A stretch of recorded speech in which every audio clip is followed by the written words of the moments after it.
Ако една жена знаеше как мъжете я гледат, тя би се покрила с железен воал. Вижте, това не е предупреждение. Това е шамар в лицето на истината.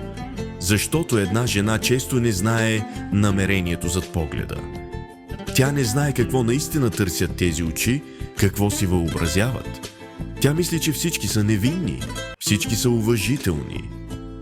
Но реалността е съвсем различна. Жената е оголена с един поглед. Понякога е осквернена от погледа. Усмивката й е интерпретирана.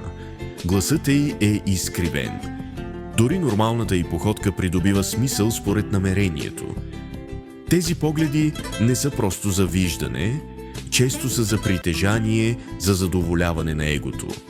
Ако една жена знаеше вътрешното намерение на тези погледи, тя нямаше да мисли за мода или за привличане на внимание.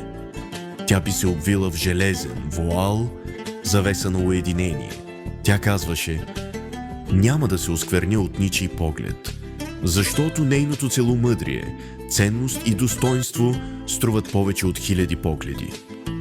Най-голямата вреда, нанесена на една жена, е да се обезцени, като се разкрие. Дяволът се приближава, като се украсява. Обществото го нормализира. В крайна сметка, жената винаги губи.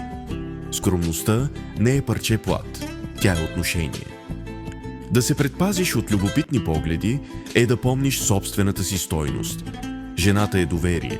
Нейната стойност се увеличава с вуала и... Колкото повече се разкрива, толкова повече погледи привлича. Стойността му намалява. Сестри мои, скъпи мои приятелки, погледът на мъжа е негова лична работа. Казвам това с тъга, но за съжаление той гледа. И за съжаление, какво се случва, ако една жена стане някой, когото трябва да гледат?